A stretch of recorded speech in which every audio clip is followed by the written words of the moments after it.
For those who don't know who I am, my name's Caroline Wood, and I'm the co-founder and director of the Centre for Stories in Aberdeen Street. And if you don't know about us, you can look us up. Our topic today is Story for the Ages. Stories have remained a constant through the ages. We have told and consumed stories through drawings, around the fire and dinner table, through film, theatre, music, dance, and books. Stories have been passed down from generation to generation. Our stories are what knit us together. They help us to know, explain, and understand each other. They help overcome misgivings or misunderstandings we might have about each other from time to time. So this afternoon, we're going to explore why stories have remained a constant and the impact of technology on the craft and sharing of stories. With me today is Ron Bradfield, Andrea Gibbs over there, and Kirsti Melville. So I said to them, oh, yep. When we started having our conversation about half an hour ago, I said, I'm not going to read out their bios, but I'm going to ask each of them to tell us a little bit about themselves, what their influences are, and how long they have been sharing stories or teaching the craft of stories. So maybe we can start with you, Ron. Oh, the pressure. G'day, you mob. Hello to any of my countrymen too, as a Māori man here on Wajak Buja. Storytelling, it's a funny business. I don't know how I've actually gotten into it quite so as it is as a contemporary thing. I'll blame Andrea for that, barefaced stories. But the sharing of stories, well, for every one of you, of course, sitting here, there's a story. And stories exist because we tend to come together and share them, and we pass information around. And it's happened to my mob for thousands of years, and I've enjoyed some amazing stories through my mob, my Māori mob up outside of Cape Leveque, saltwater country. Stories are even more important to me because I didn't, of course, grow up there. Circumstance saw that my mother was taken away, and I grew up in a different place. And the stories helped to keep us connected to to that business, their family members in that place. And I took myself to all sorts of different places, really. I spent some time in the Defence Force. I was a youth worker. I'm actually an electrician by trade. And now I help share stories and listen to stories, and I've found that I've become this thing called the storyteller. And I do that mostly through barefaced stories these days, but every now and then the nature of just coming together and using stories to actually help us share who we are and our backgrounds is a big part of what I do now. Thanks, Ron. Me, Kirsti. I'm Kirsti Melville, and I work at ABC Radio National. I've been there since 1994, which makes me sound very old. I think what drove me to tell stories, and particularly long-form stories, was partly the fact that I'm incredibly nosy, and so I just had to know everything about everybody, and so that's, I think, where it started. And then somewhere along the way, I guess the drive and the desire to explore kind of people's motivations behind their actions, and to try and understand why we do the things we do, even when they're horrible things. So I guess that's kind of, underpins my desire to tell other people's stories. It's been really interesting, though, working in radio for all that time. When I started 24 years ago, the ABC in Australia was pretty much the only place that told long-form stories, and of course now everyone's doing it. All the newspapers are doing it, independent podcasters are doing it, so it's a lot more pressure on us to do it and do it well. Andrea. I am an actor and a comedian and an improviser. I'm the co-founder of Barefaced Stories, and I present on ABC Radio. And if I keep listing all the other things that I do, it just sounds like I'm begging for work. But always awkward at parties. The list just keeps going on, but that's how you survive as an artist, I guess, in Perth.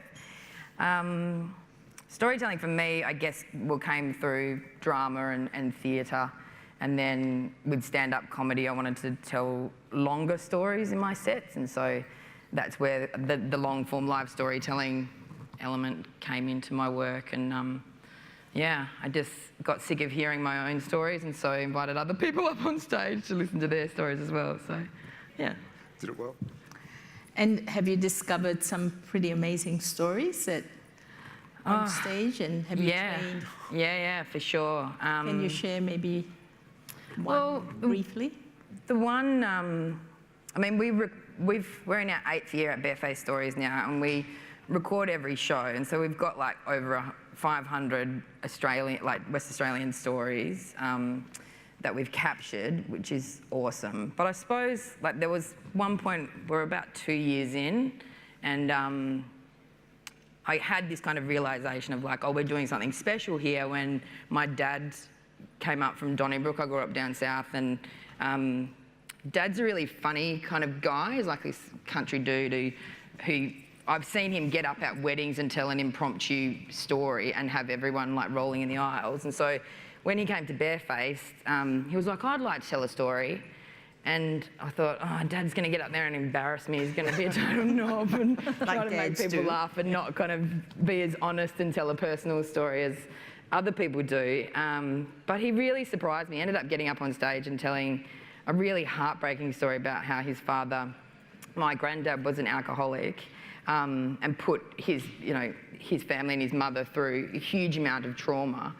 And when he was up there telling that story, I thought, this is amazing that we have created this space where he felt compelled that he could share that story. Yeah, so I guess that was like one of the first stories that made a huge impact on me, because it was, someone that I knew deeply, and he had never shared that story with me before. Yeah. Ron, can you once said you're drawn to performance and art that reminds you of who we are as human beings, our contradictions, our weaknesses, our strengths, our noise, our way of connecting to a place or denying it. Basically, I want to dive into everything that makes us who we are. Can you speak a little to this, and also tell us, do you find that you have a weight on your shoulders of having to share stories of your people, and what responsibilities you have to your community? Just a small question there. I'm feeling it now. It sometimes seems a simple thing to say that because you're of this group or this people or this body of people and you're one of them, you're a representative of them. I've been many things, and my Aboriginality is one thing that is one of the obvious things that people would have in my life measured me on and placed me in, used to actually park me in their mind as they start a conversation, I guess. And I'm so much more than that. The weight of carrying people's stories is immense. Being able to do their stories justice, and they can be the simplest of stories in that they're not necessarily something that would run for 10 or 15 minutes. That might be a 2-minute story that someone shares with you. I was just thinking about what you said about your dad, and I remember as I spent 10 years in a military uniform, I spent some in an army uniform and some in a navy uniform, and we were talking about what Anzac Day was for me. And Anzac Day was an opportunity where people came and shared their stories, and I sat and listened. I was in uniform when a particular person spoke about his experiences in a place called Namibia. And all those years ago, when Australia sent troops to Namibia as part of the peacekeeping mission with the United Nations then, I was 19, 20 and being on standby to go and join another unit to go to Namibia. Anzac Day came around, and many years afterwards, and I met one of the guys who went, and I didn't. It was just chance. And he shared the story with me for 2 minutes and cried on my shoulder and parked it there and left. And I've carried that story with me ever since. There are certain times when I feel it's appropriate to share it, but most times I don't.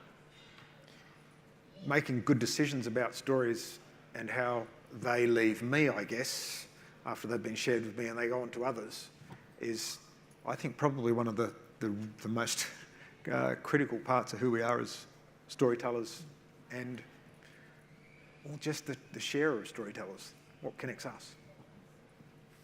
I'll leave it there. Yeah, and just that's a good segue into what I wanted to ask Kirsti, because your stories, you deal with very diverse subjects, such as pedophiles, mining communities, children with obsessive-compulsive disorder, dementia, and stories of victims of child abuse. What weight do you carry when you tell those stories, and what impact does it have on you as the person who's listening to those stories? I carry a huge weight on a number of different levels. First and foremost is the safety of the person telling me the story in the moment of them telling me the story. Often, as Caroline said, I'm dealing with stories of great trauma and pain, and essentially what I'm asking people to do is relive that pain to tell me the story. So I carry a lot of guilt around that, and I'm constantly asking myself or questioning what my motivations are and why I'm doing this. And I have to be very sure that the person's motivations kind of match up really too, and that I feel comfortable that they're safe in telling me that story. So the process of sitting there and hearing it is one layer. Then the next layer is to reflect that story accurately and to make sure you haven't left out something that's really vitally important to them. It may seem like a really small piece of the story, but for them it might be vital. I think I've learned over the years, I've been doing these stories for such a long time, I have learnt how to manage the trauma of what they're saying. It always impacts on me, but I handle it much better now. What I still struggle with and what brings me great stress every time is the stress of broadcasting those stories and whether I've done those stories justice and whether I've done them correctly and whether it's the right thing to do, and that is what I struggle. That's the weight I carry.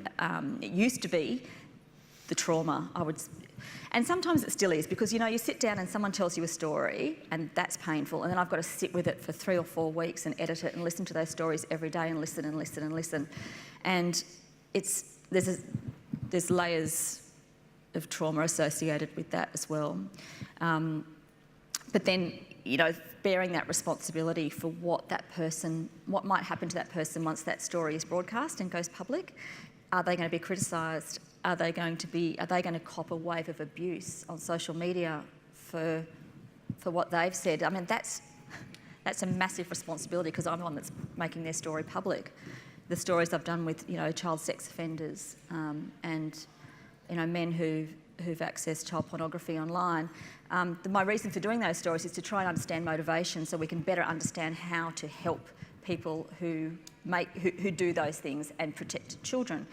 So, but what I'm doing is I'm opening them up to possibly being exposed and abused, and that's a huge responsibility. I feel very guilty about that often. So, yeah, massive, hard. And how do you navigate that in terms of, if there is abuse online? Because that's one of the things with technology now. People can have a say and leave comments and all that sort of stuff. How do you manage that? Look, to be honest, most of the time, it's never been as bad as it could have been. Like, I've never been subjected to a massive campaign of abuse like some people have who speak out. Yep. I don't know how I'd handle that. I'd probably really struggle, to be honest. Often you just expect, like if I do a story, like I've done a lot of stories, a lot of Indigenous stories, and you just know there's going to be a certain number of comments that are really racist, and you just think it's confronting and it's horrible, but you know it's going to happen. Yeah. So you don't take it so personally. I think the stuff you take personally is more the, you haven't done the job well kind of stuff, rather than the attack on the issue. So I guess I'm able to kind of compartmentalise. Does that answer the question? Yes, yes. Can I ask a question? Yes. Does it get easier? Like, are there stages where you're like in the decision-making process about what to put in and what not to put in when you're editing, and then once you've decided on that, that anxiety goes away from that, but then when you're hitting publish, a new anxiety kind of bubbles up, it's always there. Responsibility? Yeah, so I mean, I just had a story go to air this morning, or actually it's going to air just finished going to air. Get out your phone.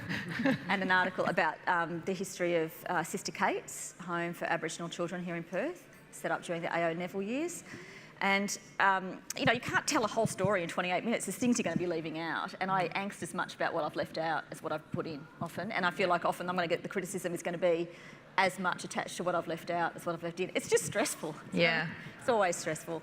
And I don't know, sometimes I get better at I feel like I'm getting better at it, and sometimes I'm just a mess for weeks leading up to a deadline. Big responsibility. And Andrea, talking about what you put in and what you take out, when you are doing your story training, do you counsel your storytellers about what they should say and what they shouldn't, or how do you manage that? Yeah, well, I tell them right up front that I'm a comedian and I'm an actor. I'm not a therapist, and storytelling is therapeutic, but it isn't therapy. What you said. So I do say right up front that it's up to them to take care of themselves, because I ask a lot of questions in my workshops to try to get great stories out of people so they're mining their memories. And you know, sometimes those memories might be incredibly vulnerable moments, and if they're not prepared to, you can't tell the story about that well unless you're over it, and if they're not over it, then I'd tell them to stay away from it. And I've had actually people who have pulled out right at the last minute from telling their story, but the stakes are so high with those stories. Yep. And I would never put anyone up on stage that's not safe, not feeling safe. So that's no big deal for me. Yeah, I guess that's one of the things, like at the Centre for Stories, we tell people to tell stories from their scars rather than their wounds, because it's a wound is still very fresh, and you're obviously not ready to share it yet. I mean, I feel like my responsibility is to create the best space possible for someone to get up on stage and feel safe in sharing their story. And I think coming from a stand-up background where I've performed in front of horrible audiences in horrible spaces, I know kind of what not to do and what to do. And my goal is always to create this beautiful audience and space for them to share. So, And quite a lot of your stories have comedy or, you know, humour in it. Is that something that comes naturally, or is something that you encourage your storytellers to involve? Well, I would encourage it to come out naturally, I guess. So if there's naturally funny elements in their story, then I will be like, well, highlight that, you know, because they get 6 to 8 minutes in front of an audience, and the quicker they can endear themselves to an audience, the better, and humour just cuts through that, you know, so straight away. So there is something funny in it. But quite often in that live environment, if the space is right, then there'll be incredibly funny moments that will happen, that will come out of nowhere, where, you know, people least expect it. So and they're the best. Yeah, and Ron, I mean, you're, you know, supposed to be quite a funny bloke, and Don't put pressure on me. And I gather you say that you have been called a waffler. We also obviously love colourful shirts. Can you tell us, do you wear colourful shirts, like, to present a particular persona? And do you always wear colourful shirts when you go to tell your stories? You don't have any other shirts, do you? Well, I do, but you know, when I tell a story, I feel like I'm going to work, so I get dressed in my uniform. Because when, you know, we were asked whether we had any slides for the show, and Ron said no slides, just a big colourful shirt.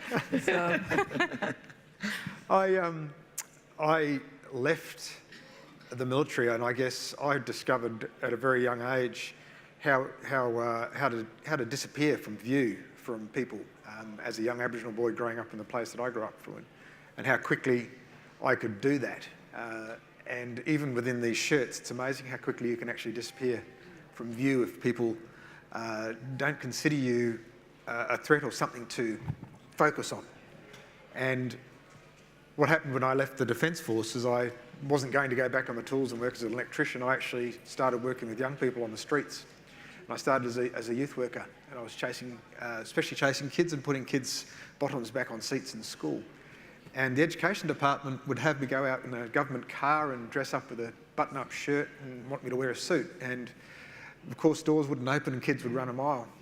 So I stopped and I reached back into my cupboard and found all these rude shirts that I'd collected during my time in the Navy and in ports through Southeast Asia. I thought, right, I think I might do that. And strangely enough, the whole thing just changed. Suddenly I could talk to these kids in gangs. Suddenly I was approachable. Suddenly I was someone that could have a conversation with. No one takes a clown all that seriously in certain circumstances, and often that's a mistake. And it's got me in through doorways where if I'd arrived with a suit or with a shirt and a tie, I think the doorway would have probably closed right on my face. So it's been a useful thing to hide behind, but also to bridge a gap. And I find now that if I don't wear the shirt, people go, "Where's Ron?" Okay, I better go and put a shirt on. And I can disappear in a t-shirt. And Ron, tell me, when you go out to the schools or when you're dealing with young people who have had, live in difficult circumstances, what are some of the stories you draw on? I mean, besides, that accompany the colourful shirt, what do you find connects you with those kids as well? I tend to share my very personal story about how I was pushed out of school and how I was treated and how people in those schools decided who I should be rather than the opportunity for me to decide that for myself. And that was based on my Aboriginality. So I often share a very personal story with those children, and immediately the kids just go, "You've been there, you know what this is like." And my single point to all of them always is, well, do you want to be the person who's in charge of your own story, or would you like somebody else to make that for you like they did for me, or attempted to do so for me? And we start that conversation. It's a little bit more complex than that. I actually sit in with a group and I look at every single one in the eye and I point them and just say, "Your story matters. Your story matters. Your story matters." And I do that for every individual who sits down in front of me when I go and work with kids, and even the staff who are working with kids, because the challenge of working with those kids in those environments and trying to support them in a positive way wears on another set of people who carry their stories in that environment. And what about when you tell the similar stories to non-Indigenous or Aboriginal children? What's the reaction with that group? Exactly the same. We're talking about stories. We're talking about young people, especially in difficult situations. In fact, young people, I don't know how many of you really would like to go back to your teenage years, because I can tell you I sure as heck wouldn't. But that, that time of stepping out of being a boy or a girl into becoming a man or a woman, it can be a challenging time for a lot of people. And you've got a big bag. Some people have got a bigger bag than others to carry through that and get to the other side. Learning how to put that down sometimes so that you can actually have a breather and then pick it back up again and carry it comfortably is something that you need help with sometimes. And that's common for all folk, black, white or brindle. We all struggle with carrying that bag sometimes. Yeah. And Kirsti, I suppose just wanting to go back to your story collecting, because I listened to quite a few of them and they were incredibly moving. I want to focus particularly on one, and we talked about this, on the storm, which was a story of your ex-husband and his experiences as a victim of child abuse from about the age of 9. How difficult was that story for you to put together?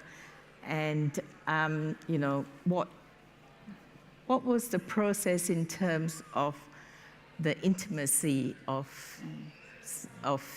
collecting that story from someone who you thought you knew very well, and you discovered a lot of new things about his life? So, yes, recording that story was the most profoundly difficult moment in my career, I think. He approached me to do the story. I was very dubious. I really questioned whether it was healthy for him to be doing it.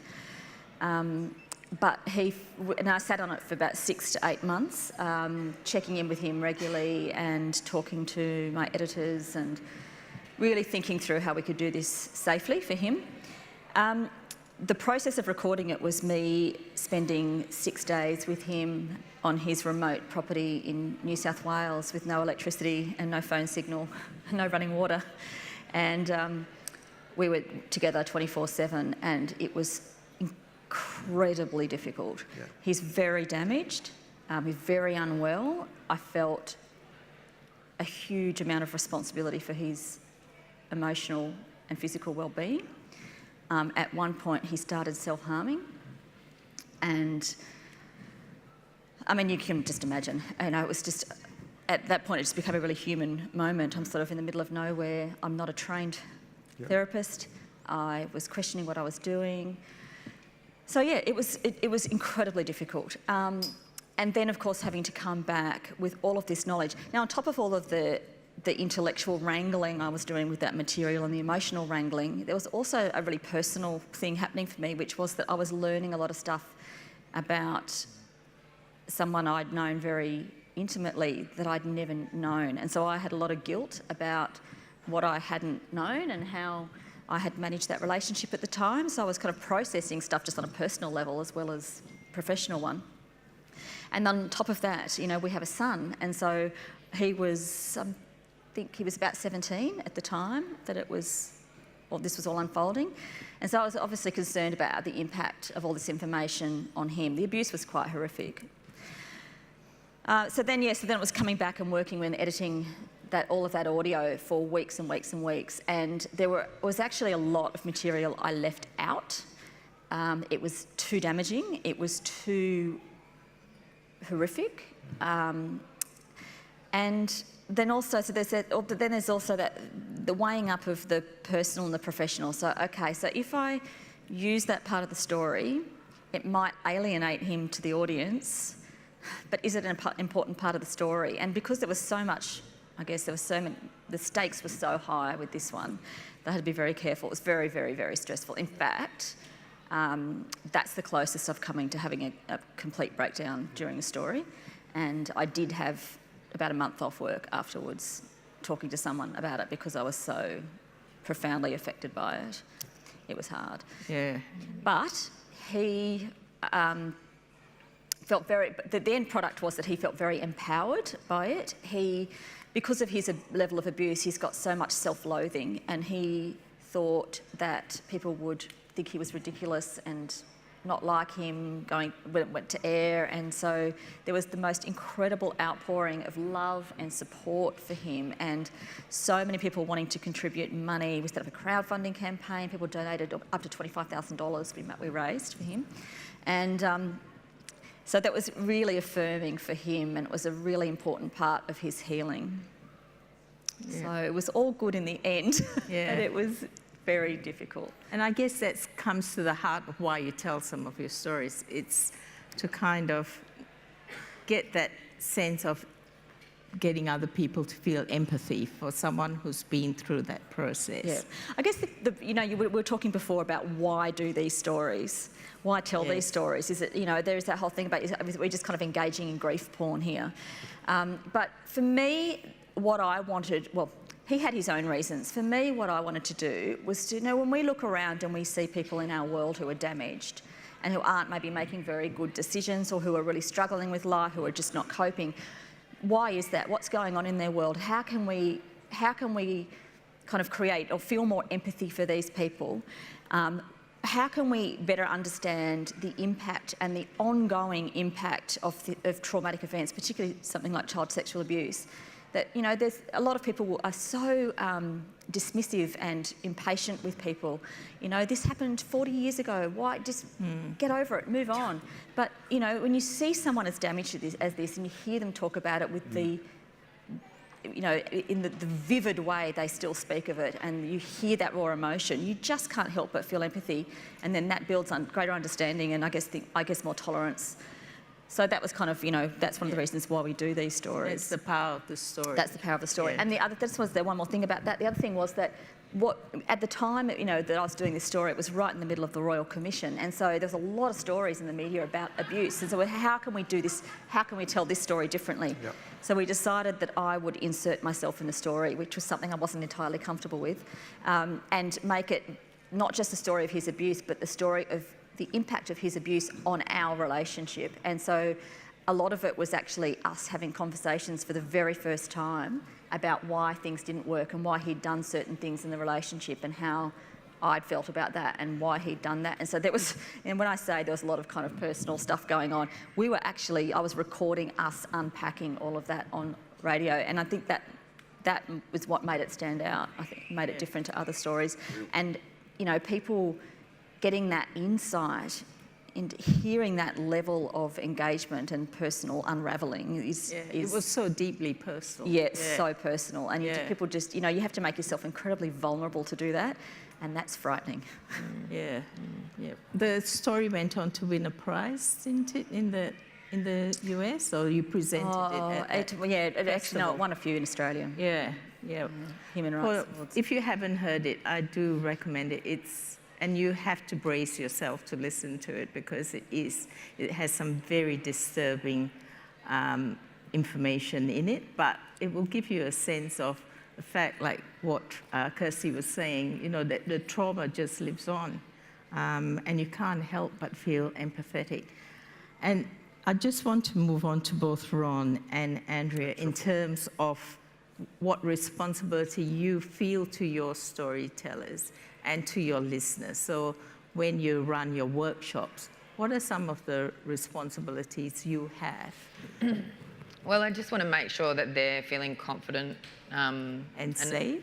And safe. And a lot of that is like them trying out, I don't know, we're going to have this unspoken rule in the workshops where whatever's said in the room stays in the room, and people aren't allowed to share other people's stories until they've been published, which means that they've gone up on stage and they have shared it in a way that they can control. So I just try to, give them feedback in terms of making them feel good about their story and confident enough to share it. I guess that's... And have there been any particular stories, like we heard from Kirsti with the storm, how deeply personal it was and a difficult story for her to do? Have you had similar experience? Yeah, and I do. I'm super aware, a storyteller can be very confident in sharing that information, but then also we've got the element of the audience there, and you don't know what people in the audience have been through. Yes. So if I know that there is a slightly, a traumatic, a triggering story that will be coming up, then we do warn the audience. But also we don't want to ruin the storyteller's story, so we try to do that at the beginning of the night, so people are aware that it's going to happen at some point, but you're not going to get up on stage and go, this next one's going to be a real doozy, get ready with your tissue box. That's important. And we cannot escape from that live element too, so as much as you know someone's story, they can get up there and say anything, and there has been times where, we've had people just, I don't know, go a little bit too over the edge with something, and we've had to kind of, we just haven't let them back up there again. Do you know what I mean? Yeah. And Ron, as part of someone who went through that training, what was that experience like for you? Did it help you consolidate a lot of what you wanted to say? Did you learn what you should put in it and what you should take out of your stories? Or I arrived in front of Andrea at one of her workshops as part of an extension of me trying to decide what part I would play, I guess, in sharing stories for all of us, and what it would be to be a contemporary storyteller, because the pressure is often on me to be a traditional one, and I must sit down around a fire and have my boomerangs next to my knee on one side and a tobacco tin and glass in my pocket. Don't you do that? I don't know. My knees won't let me. Look, I've got no flex now. There's that want to have an Aboriginal person be that type of storyteller where, in fact, we sit and tell stories in all kinds of places, and some of the most interesting stories are the ones that you hear or share are where a moment simply allows it. Like a moment around a pool table, you know, having a laugh with your mates, and suddenly the story pops into your head and you share it. And it arrives and it's appropriate there, and it's safe and it's parked and you can go. I guess what I wanted to learn and why I came to take part in Barefaced Stories was, how do you put that in a public space? How do you take you as a person who's often been part of somebody's and brought into somebody's intimate bubble? That's often the part that I played. I was just a pair of ears and a bald head that would arrive in someone's bubble, and they would share their stories, and I would receive them, and I would be grateful, and I would take them and keep them safe. But I never shared my stories, and I wondered what that would be like in this space. So poor Andrea had to meet me one day and help me figure that out. And my challenge was actually, I've told some really personal stories on stage at Barefaced, but they're also really human stories. They're stories of all of us. And Andrea and Barefaced has helped me discover how it is that I could share it in that space where all of us can connect to it. Because I guess what I've been trying to overcome over the years is that want to push a big wedge between us and keep us apart like this. This is a black fellow business over here, and this is a white fellow business over here. Actually, this is all our business, and our stories are what helps that happen. Yep. Thanks, Ron. Now, the second part of our discussion is supposed to be around technology. So, Oh my God, there's part two. No. what I'd like to talk about is really the proliferation, I guess, of stories online in terms of podcasts. And also, we do have a lot more access to live storytelling. And I just want to have a look at what are some of the dangers with this proliferation of podcasts, if there are any, and maybe we can chat about some of the advantages. For Kirsti, I suppose as a producer, a radio producer, it must be much more manageable now with the tools that are available. You don't have to lug around huge recording equipment. You can do it on your phone or, with a much smaller recorder. But also, it must give you access to being able to do stories in certain situations, like the storm, where you did it out in a rural property with the soundscape that was very much part of that story. Yeah, I think, most of my career, I've been fortunate enough to only have to deal with small equipment, thank goodness. I think I remember one story right in the beginning of my career in Sydney, and I had one of those big Nagaras. I don't know if you know those big. And I was covering a march, and there was no taxis, and I had to run like 2 kilometres with this thing. Anyway, one of the great beauties of radio has always been how transportable it is and how you work pretty much on your own. So it's just me with a recorder, as opposed to television, where you've got your camera and your sound guy, cameraman, camera person, sound operator. You've got your producer, researcher, reporter, all these different layers. Whereas with me, it's just me and a little recorder, and so you get access. People are much happier to speak to you if it's radio and there's no camera usually. Yep. So that opens up lots of doors. But yeah, I think it's really more about not so much the size, but the price of things. So for people around the world, people who want to tell stories, you can now buy really good quality radio recording equipment, audio recording equipment for a couple of $100. Or do it on your phone. Yeah, but look, it's never really good broadcast quality when you record on your phone, unless you have like a proper little thing. And that's anyway. So, but it means that anyone can tell these stories, and you've got the technology to be able to put it out online and spread it out really easily, and that's a really great thing. It's also a really frustrating thing when it's something that you spent your whole career, working on the craft of telling these stories and telling them really well and working on with the best, optimal kind of quality. And so I do hear a lot of podcasts and a lot of stories that need a really good edit. But the positive side of it is that people are engaging in storytelling. And there was a time then when I went into radio, people were like, what are you doing going into radio? Like, why? Television was where it was at. The television was the cool place. But now it's kind of come full circle, and now radio and audio is the cool part of the media, and because everyone wants to do it.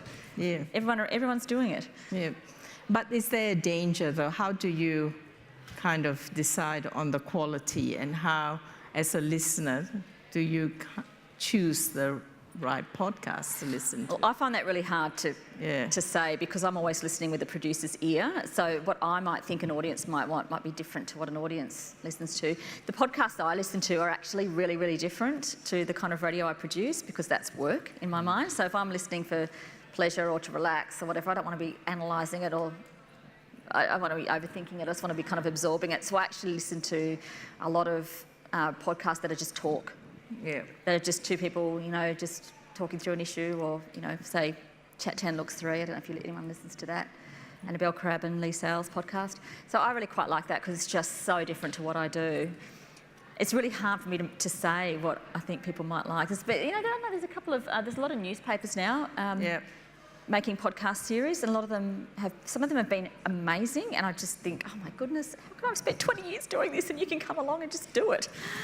And then some have needed a lot of work, so I don't know. It's Andrea, I mean, your Bareface stories gets turned into podcasts. Some of them do. Yeah. What has that meant for your storytellers and also for your listeners? Do you think the experience for your storytellers is different when they know it's going to be a podcast? No, I think they're too nervous. I think they're just worried about what's going to happen on stage. They don't think that far in advance. And yeah, I mean, we've only released one season, so there's we've got a whole bank of stories that we're yet to put out. I guess when you think about Bareface and technology, we're all about really stripping away the technology. And I guess really trying to connect an audience with a storyteller in that moment, and that doesn't involve anything apart from a microphone and speakers, So, but I was kind of, I don't know, with this topic, I was thinking, well, how has technology helped us? And I think I've noticed that older generations are more likely to take secrets to their grave, whereas we just don't. And I think the internet has a lot to do with that. And so I think being, growing up in an environment where you'd get online in your bedroom and you'd be messaging someone on the other side of the world, sharing your secrets, we just don't hold anything in anymore. And because of that feeling of oh, that's what it's like to share that, someone else thinks that as well, people are encouraged a bit more. It's easier to hop up on stage and share your story in front of an audience, much easier than it would have been back in the day. My dad could have gone to his grave with that story, so, yeah. But also, do you think with the advent of the podcast that people are willing to share their secrets more willingly, in the sense that you can be anonymous, you can be on the other side of the world, but someone can be sharing a story with you that has some kind of connection? Yeah. It's the best thing about having a podcast is kind of looking at the demographics page and seeing these little dots all over the world, and just knowing that Perth stories have been going out to these random places and people are listening. But that's exciting.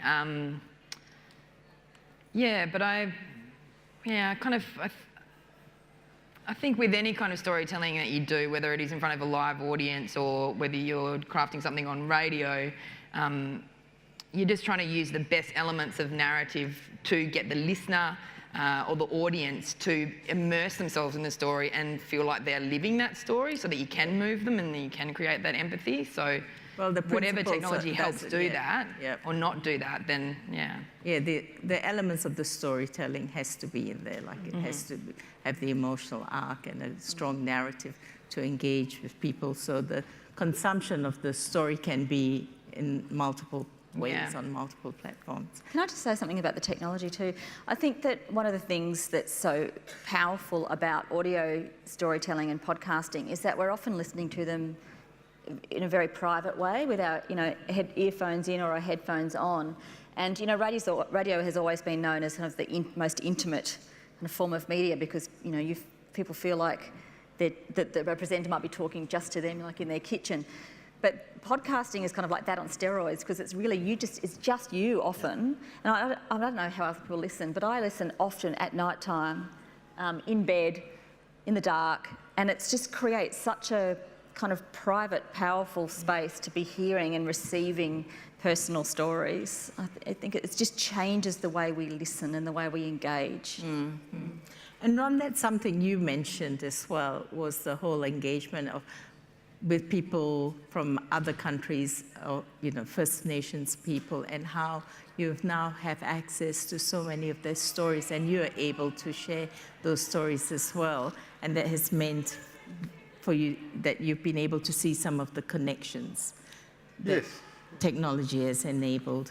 Well, technology has allowed us to stay in contact in many ways, but just coming back to that sense of how you listen. I mean, podcasts for me are what keep my brain active as I'm driving long distances often.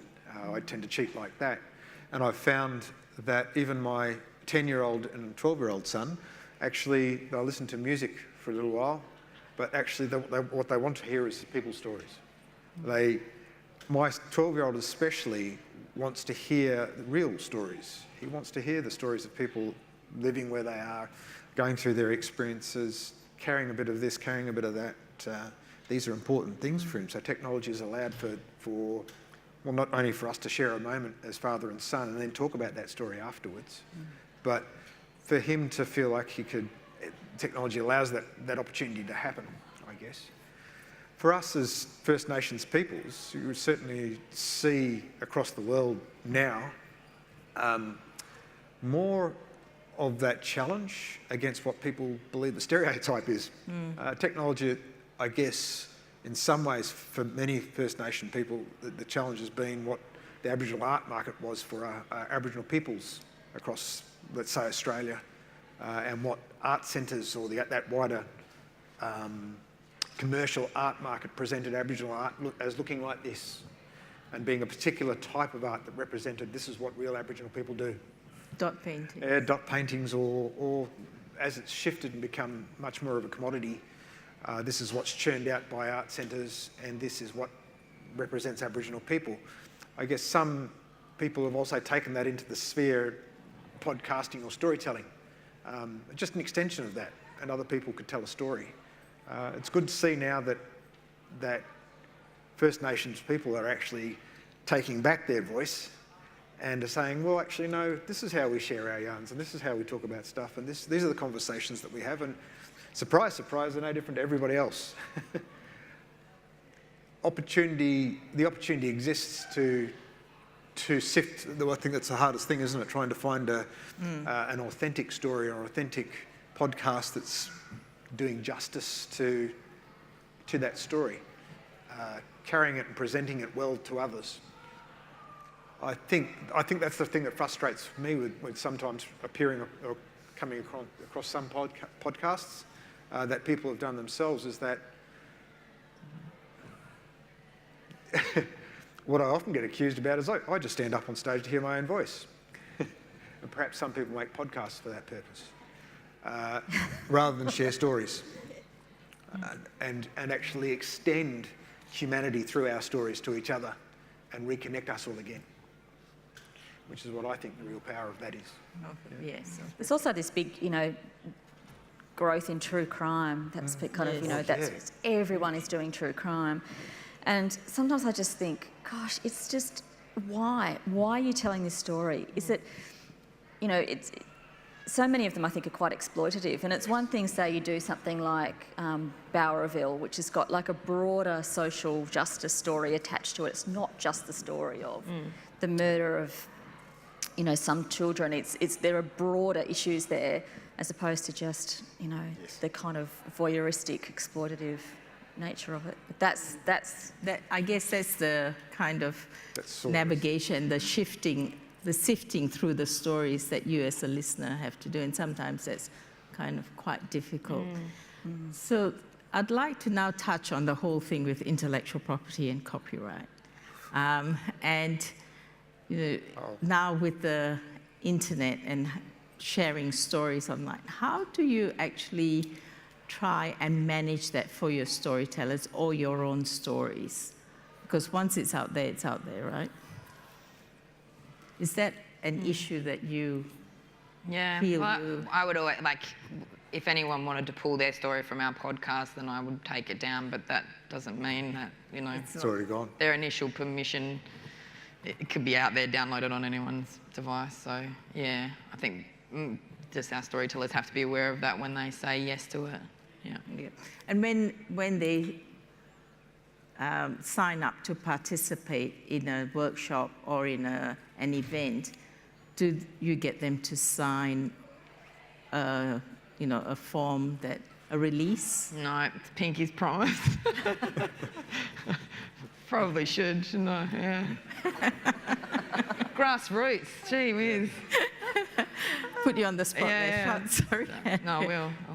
Can't afford a lawyer. No pressure. No What pressure. about you, Ron? I mean, It's been do different. you worry about Sometimes. any of that? Not so much the worry about. So coming to Bareface, and having worked in and around the last 10 years and around visual artists and the arts, that awareness of who you are and your copyright within your story. I probably have a bit more awareness and a bit more trust in what it is that we set up to do when we agree to work with each other. So I agreed to take on the conditions with Barefaced when I stepped up and took part on the stage, and still do now. It's different from a cultural point of view, but again, see, cultural way for Aboriginal people across Australia and Islander people across Australia, often stories, and it's different from if you're telling deeply set cultural stories that belong in a particular place. There are private stories and there are public stories. And people are generally very clear that you share public stories out in the public space, and private stories are told in the spaces that are appropriate for them for that ceremony or for that nature of that sharing of that story. We have that as Bardi people when the dance of, my mob do a dance called the Dance of the Ilmars, and they share their stories. And they often have props in their hands, and that are often twin props, but not always. And those stories would be shared quite regularly, and different families might bring different stories to tell. And they're not just old stories, but they might be new stories. The nature of how that's done and that dance is an opportunity for public stories to be shared. If you like, and once technology came about, once that brought it about, where that dance only used to happen up in country up outside of, or Lumberdina, Juddin, on the dance grounds up there, that story was able to be danced in Stonehenge. And people were able to stream that and share it across the world.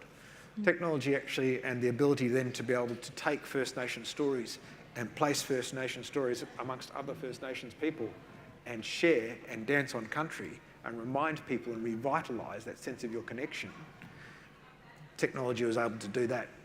And it became a public thing, even more public thing. But the mob that danced it understood that they already had public stories, and they understood what they gave over their stories to. And it was just an extension of that process. It fitted quite nicely. Yes, yeah. And also, I guess it just allowed, so many more people to see it and break down those stereotypes like you were talking about.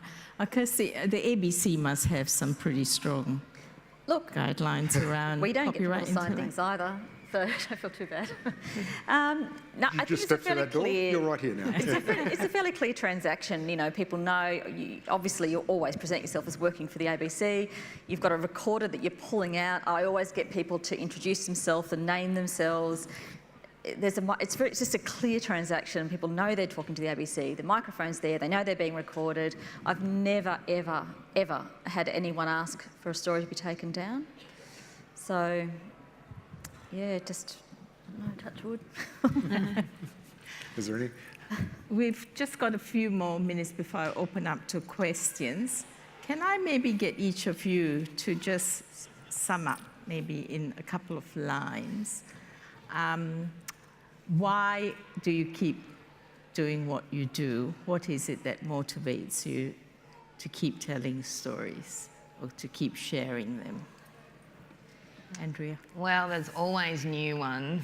Yeah, I'm always surprised at every show and every workshop.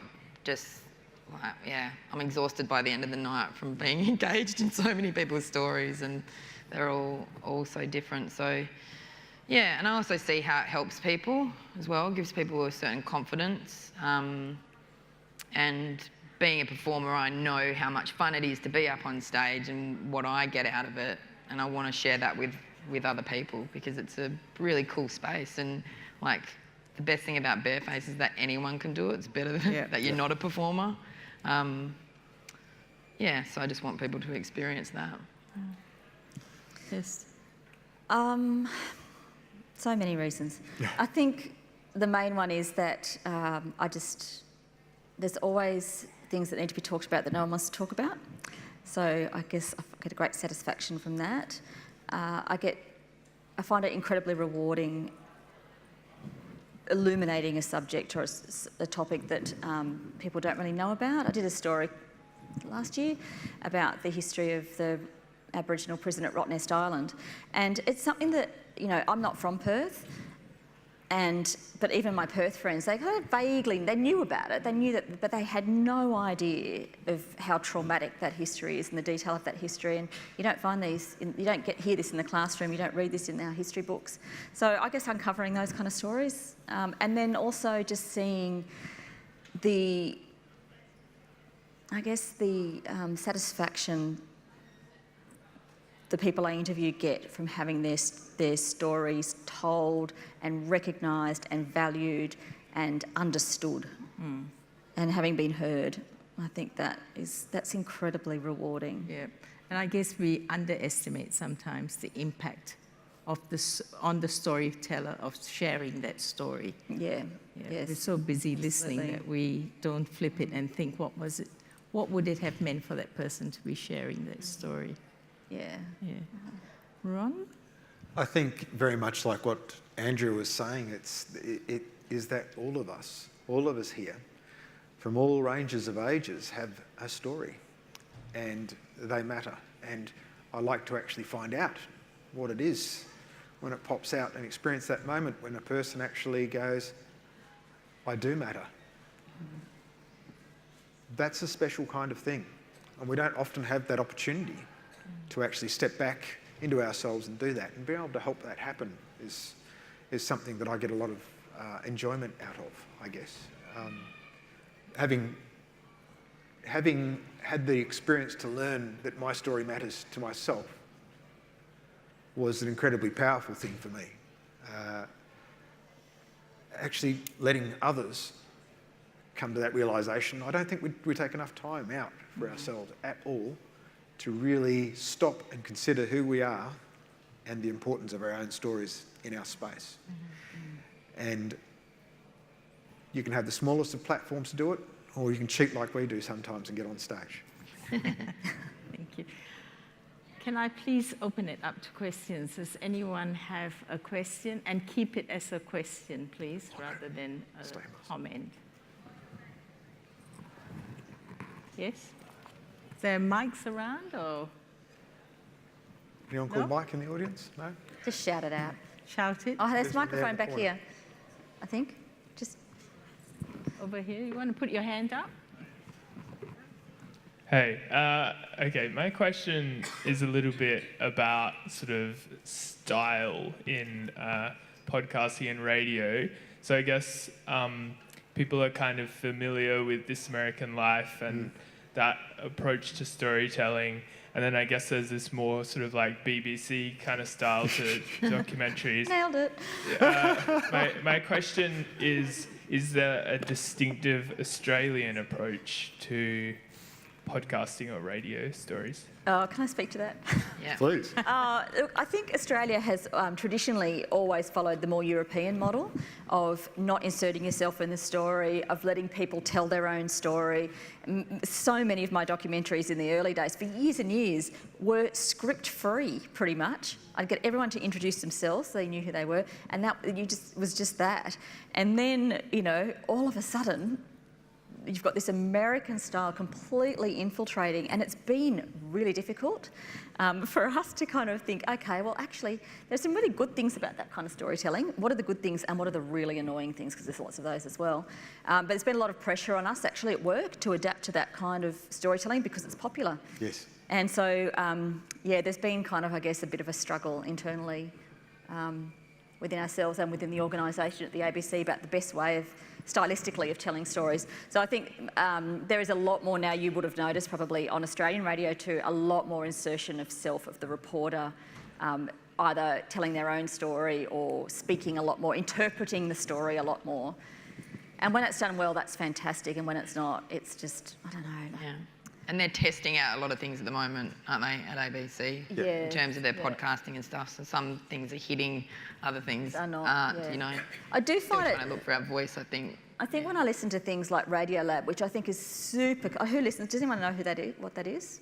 Yeah. So and it's brilliant. They are brilliant, and they do what they do so well. But I actually get really frustrated as a listener, just hearing these tiny snippets of the talent, and then the presenters interpreting everything for us, like we aren't clever enough to work that out for ourselves. So I actually think on balance I prefer people to be able to speak for themselves and us to be able to hear the nuances of their stories, not just like a 10-second highlight of their story, but you know, to be able to play like slabs where you hear their own narrative developing and you get time to hear the cadence of their voice and the rhythm of their voice and the emotion and the changing emotion and all of those things which you don't get in that highly constructed American style often. Yeah. Do you want to speak to that? I just there's a big difference between the slow burn and then someone shouting at you. It depends on what mood you're in. I'd like to ask the panel how we might do better at cracking family stories. I've been the last year or so trying to write some family stories, and I've left it till my parents' generation's gone. And I'm not sure that my kids yet are interested, and maybe that's why I didn't ask my parents either. Any advice? Well, you're in a better time now than ever to be able to be doing it, because you can do things like, if it's not for the broadcast, you can record things on your phone. And it could just be like super casual, like it just can come up and you can just pop your recorder on and there you are. But I think the biggest problem is, as you just said, you know, we're not interested till we get to a certain age. And I had all these resources, and my grandparents, I think, why didn't I ever just go with my recorder and record my grandparents? I wasn't interested in. Yeah. As Andrea said, they don't always want to reveal too much either. No, but I think there's a big fear in asking. Like that's the most fun thing about my workshop, is I have all these like really intimate questions that I ask people. Because they've signed up to this workshop, I kind of have a license to do that. But I'm like dying to sit down with my mum and like ask her about her first kiss and just random question, you know, and it could just be a tiny question that gets the conversation started, and then, you know, it's kind of getting them into this safety zone and then just going for the jugular and finding out, you know, the deeper stories. So, but I think that hurdle at the beginning, you know, but I think about my grandparents as well, and the amount of times we said, oh, we should record pop stories, you know, and I feel sick thinking about that we haven't, you know. So just, make that just step. have your iPhone switched on at Richard. I guess I grew up in a slightly different environment. I grew up with a lot of storytellers around me, and of particular ages at a time where their stories carried information and just put us in place. My mum was taken when she was very young and kept in Broome Orphanage until she was 19.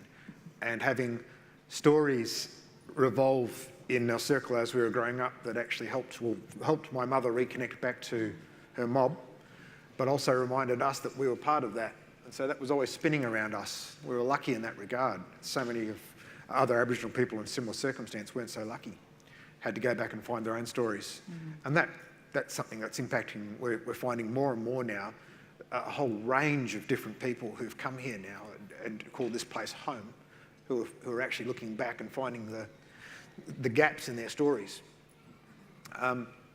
Having grown up in that, I've just encouraged that with my sons. And like I said, you know, it's actually not unusual, except for now that he's gone to high school and it's gangster rap, for us to put a podcast on and have a conversation afterwards about that yarn, that story. And it might be a really simple one. It might just be a question, oh, how'd you like that? Yeah. And that's pretty good for my 12-year-old son at the moment. The gangster rap is the one that when he plays that, I just go, so tell me what you think the story is in that. And we ask the question, you know? Yeah. I don't want to discourage reading being in a library, but my older brother, he has been, instead of reading a book to his kids some nights, he's just been telling them a childhood story. So I went over there a little while ago and I went to read them a bedtime story, and they're like, no, tell us that one where you fell off the horse, like, so. And I was like, how did you know about that? So he's doing this like sneaky way of telling, sharing our family stories. Yeah. Very clever. Have a question back there. Yes. I have to ask you, how is the government's action of, it's the WA government, I understand, and another government, I'm not sure which one, there may be others, have taken the prerogative of removing the word Aboriginal from death certificates. I wonder how that is going to affect our storytelling in the future. I think there's a whole swag of leftover state legislation that was drawn up to impact upon Aboriginal peoples that has done that. That's the latest one that's been touted out. In fact, actually, that's a relatively recent action, but there's leftover legislation there that impacts upon Aboriginal people in all kinds of ways that most West Australians and Australians wouldn't know about. I think Victoria had a really good case where they actually had the nature of you being Aboriginal removed by the court in your records as you were growing up as a child. So you couldn't go back and look into your records and find out that actually you came from and were of this family or this particular lineage. That's a really good example of how the struggle is for people to find that out. That's an intergenerational situation. And we often like to think that, I'm probably being generalistic here, that that affects just a small group of people over here in the corner, but actually it affects all of us as Australians, because someday, somewhere soon, someone's going to lift up that rug and all those stories are going to come out, and we're going to have to deal with it. We're going to have to talk to our children, our grandchildren, our great-grandchildren, and explain why there's a whole pile of stories that have been swept under that rug for one reason or another, and actually bring it out in the wash. That's going to be an interesting time, and if we don't actually connect to these stories and say that they're ours as Australians now, we're going to struggle all the more, like our fathers and grandfathers, that generation, my father and grandfather, really struggled with those stories. My father being a non-Aboriginal man, and trying to put that in front of people. I don't know if that answers your question, but I wasn't expecting it. Any more questions? Do you have one? That wonderful shade of purple. Is it purple? Yeah.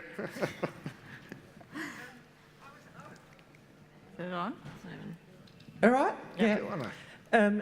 I was interested that this was storytelling, and a lot of the emphasis has been on speaking from the stage, telling a story on stage into a microphone or a podcast, whereas what I was expecting, and this is not a criticism, by the way, it's just an emphasis, was more of the family sharing of stories around campfires and things like that. To what extent do you think the ease of technology in recording stories takes away from the intimate sharing and listening together of stories, e.g. about coming to Margaret River? I mean, just a background, I know you don't want us talking too much. I've just shared 3 hours of company with a relative stranger driving up from Margaret River. And the stories we shared about our family and our past traditions and our history would have filled 2 books. It was absolutely fascinating. Now, to me, that's what the telling of stories is. It's the speaking in the context of a listener who wants to hear your story as much as the telling of the story. Does technology destroy that a bit? I think it just changes it. I mean, essentially, you were sitting in a car sharing a story. You could have been sitting in that car hearing a story, and okay, you can't interact, but you're still hearing a story. I think also, you were talking before about children. So you know, in cars now, you know, you used to be, when you went on road trips, you used to be kind of captive to, you know, music or whatever radio station you could pick up. Now you can download podcasts and play them with your kids. And I've recently done some really long road trips with my partner and his two boys, like 12 and 15, and we've been able to expose them to stories that I was never exposed to, and then that leads to their storytelling and conversation and so many positive things. I think it's just different. There's also the opportunity when, say, something like Barefaced, so the storyteller creates that intimate space with the audience, and Barefaced allows for that to happen. But what is often really, really interesting is the intimate spin-offs that occur afterwards as people go away and your story has just woken something up for them and they have a conversation about it. And 3 months or 2 years later down the track, someone goes up, taps you on the shoulder and says, we spoke about this as a result of your story at that time. Allowing a space where those ripples can go off and just be their own stories it's interesting being part of something like that. I think a good storyteller would just use the tools that are at their disposal at that particular time or whatever work they do. So the blessing of being able to tell a story in front of people or with someone is that they can see your nuances and your spatial expressions, which you couldn't see with audio, but at the same time, with your voice in audio, when you're listening that intimately, it's like, you know, it's like our fingerprints. It's such a intimate part of us. And also, there's like a way into people's lives where what they look like doesn't matter, you know, sometimes. So, yeah, it's just about using the tools that are at your disposal in that particular time. Yeah. Any more questions? We have time for one more. You've had your hand up before, so. I was just going to ask when the next Barefaced is happening. Is Ron performing? Don't know if he helps somebody. It's Tuesday night. It's always the last Tuesday of the month at the Bird, around the corner. Yeah. I've just been given the microphone. Oh, great. I'm wondering, you've told a lot about stories, real life stories. Is there also room to use imagination and to tell stories, maybe intermingling with real life, but taking them a little bit further, changing the end of a story from the imagination point of view in your storytelling? You want to play? For me, no, because I'm a journalist. Although, interestingly, there used to be a lot of drama and creative audio storytelling on Radio National, on the ABC, and that was all axed about 6 or 7 years ago. There's now a resurgence of that sort of happening, particularly coming out of the States, of creative, fictional podcasting and storytelling. It's coming back in. That's pretty. I work a lot with young fellas in either a daycare place or kindy and lowest primary school, and we just have fun with stories. Again, it's just about, it's encouraging somebody to just let those things happen. Our young people, I think we've been coached, especially if you arrived at this age, we've been coached not to exercise those muscles and to contain those things and keep our bits and pieces inside ourselves. And it's nice to actually see young people at school and through primary school and high school and encourage them to actually go, no, play with it a bit. So I get the opportunity to do that every now and then and see where people would take stories. And we have a conversation about that. If this changes, why is that important?